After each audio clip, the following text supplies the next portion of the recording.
We think we know this site inside and out. It is the most heavily studied archaeological monument in the Americas.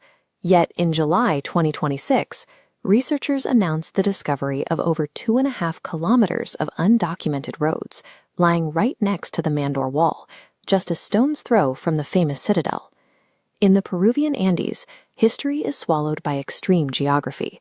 Cloud forests grow thick enough to block out the sun, completely obscuring the ground below.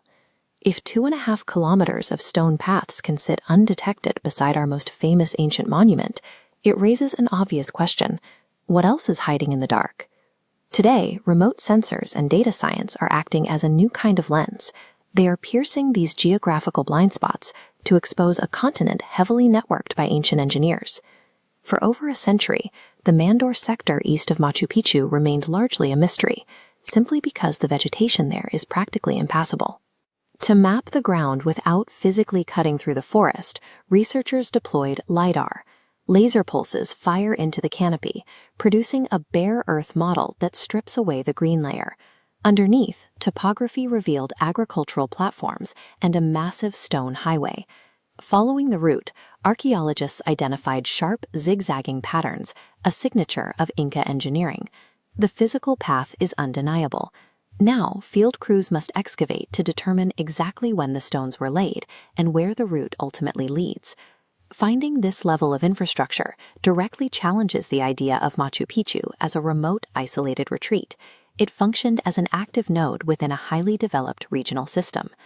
That same pattern of discovery is playing out further north, high in the Andes, within the territory of the Chachapoya civilization. In the 1960s, explorers located the Grand Pajaten site. They mapped 26 separate circular structures covered in elaborate stone mosaics. But recent surveys by the World Monuments Fund looked beyond that original perimeter.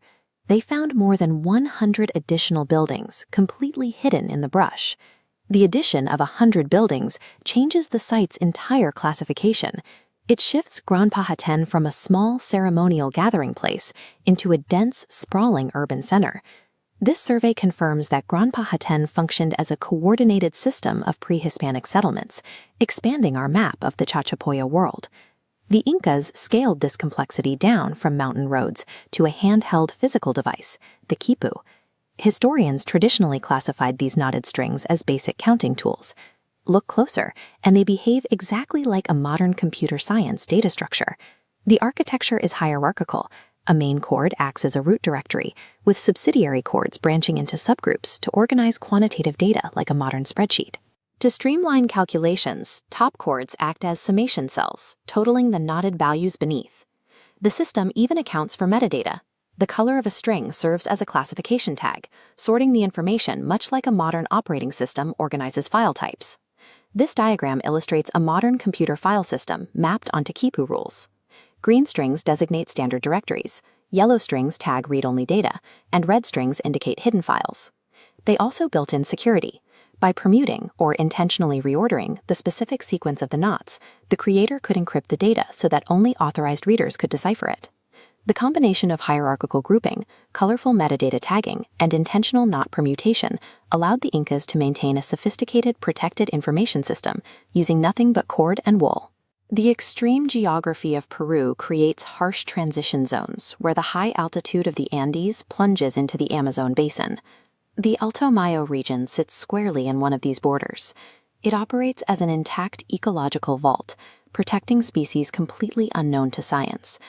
A recent survey yielded 27 undocumented species in just over a month, including a bulbous-headed Catostoma catfish and an incredibly elusive dwarf squirrel weighing less than 50 grams. The deep valleys and heavy cloud cover act as a natural preservation mechanism. They guard fragile biological ecosystems and ancient infrastructure with the same impenetrable wall of wilderness. From aerial laser scans of forest floors to the algorithmic analysis of woolen strings, modern tools are bridging the gap between physical evidence and its original context. The physical stone highways connecting Grand Pajaten and Machu Picchu mirror the encrypted data streams woven into the quipu. We are not rewriting history. We are finally developing the capacity to read the complexity that the Incas and Chachapoyans built centuries ago. If we are still uncovering kilometers of highways and complex data structures today, there are undoubtedly massive discoveries still waiting beneath the earth. What piece of ancient technology or lost city do you think we will find next? Let us know in the comments and subscribe to keep exploring with us.